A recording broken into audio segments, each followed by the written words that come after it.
नमस्कार, world 360 degree में आपका स्वागत है। मैं हूं अखिलेश सुमन। पाकिस्तान के प्रधानमंत्री शहबाज शरीफ काफ़ी पीड़ा में हैं। पाकिस्तान की अर्थव्यवस्था लगातार संकट की नई गहराइयों में डूबती जा रही है। शहबाज शरीफ को बार बार दूसरे देशों से कर्ज और मदद की मांग करनी पड़ रही है और गुस्से में असहाय बनकर उन्हें कहना पड़ रहा है कि एक परमाणु ताकत होने के बावजूद भीख मांगने की स्थिति पाकिस्तान के लिए शर्मनाक है। जनसंख्या के लिहाज से दक्षिण एशिया का भारत के बाद दूसरा सबसे बड़ा देश होने के बावजूद पाकिस्तान की अर्थव्यवस्था सबसे खराब स्थिति में है। तो आइए देखते हैं क्या है पाकिस्तान की ताज़ा हालत। 6 जनवरी 2023 की स्थिति के मुताबिक पाकिस्तान के बैंकों में विदेशी मुद्रा 4.3 अरब डॉलर तक गिर गई है और वो रोज गिरती जा रही है। खाद्य सामग्रियों की घोर किल्लत है और उसके दाम लगातार बढ़ते जा रहे हैं। पाकिस्तान के बैंकों ने आयातकों को बैंक गारंटी देना बंद कर दिया है। इसके चलते कराची बंदरगाह पर हजारों टन अनाज, दवाएं और अन्य आवश्यक सामग्रियां रुकी पड़ी हैं।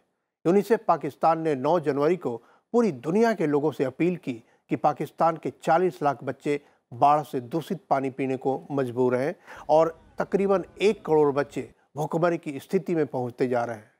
खाद्य सामग्रियों की कमी के कारण पाकिस्तान के 4 प्रांतों खैबर पख्तूनख्वा, बलूचिस्तान, सिंध और पाकिस्तान अधिकृत कश्मीर में मारपीट की स्थिति बन गई है और यहाँ तक कि अब पंजाब और सिंध भी प्रभावित होने लगे हैं।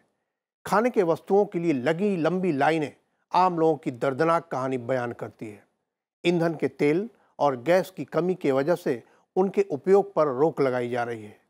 पाकिस्तान एक देश के रूप में दिवालिया होता जा रहा है क्योंकि विदेशी कर्ज भी 100 अरब डॉलर से ऊपर पहुंच गया है। इसमें 1/3 कर्ज जहां चीन का है, वहीं सऊदी अरब, यूएई भी कर्ज देने से थक गए हैं और अब चुप्पी साधने लगे हैं।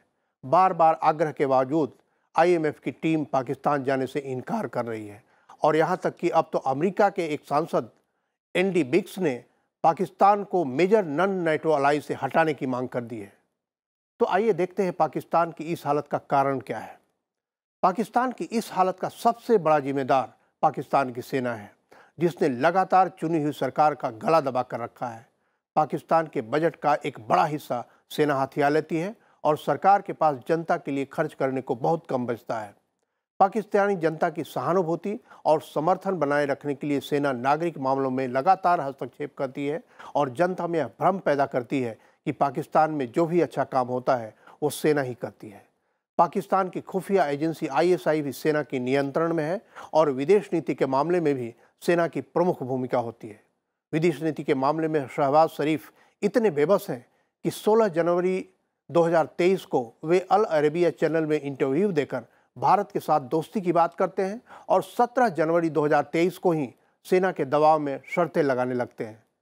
परमाणु हथियार पाकिस्तान की ताकत की बजाय कमजोरी में बदल गई है क्योंकि उसके संभालने का खर्च काफ़ी पड़ता है।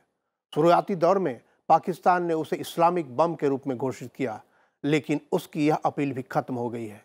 आतंकवाद को पालने पर भी पाकिस्तान का घरेलू खर्च काफ़ी है और आतंकवादियों को पल्लवित पोषित करने की वजह से दुनिया में उसकी साख पर बट्टा लगा है।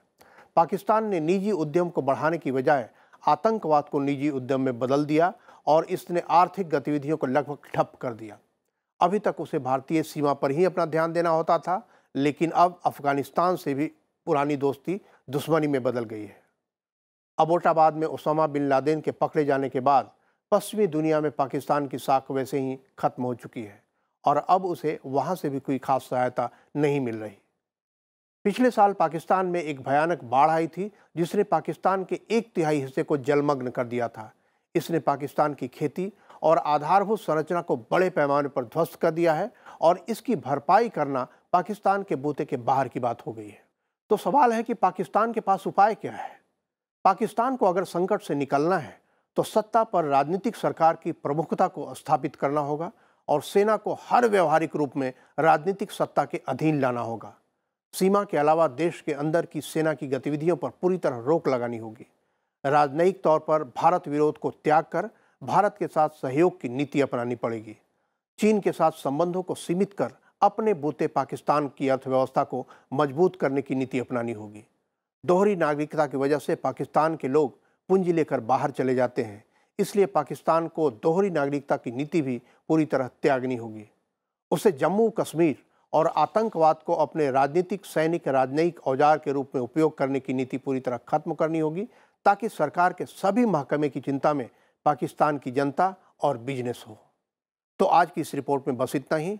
नमस्कार।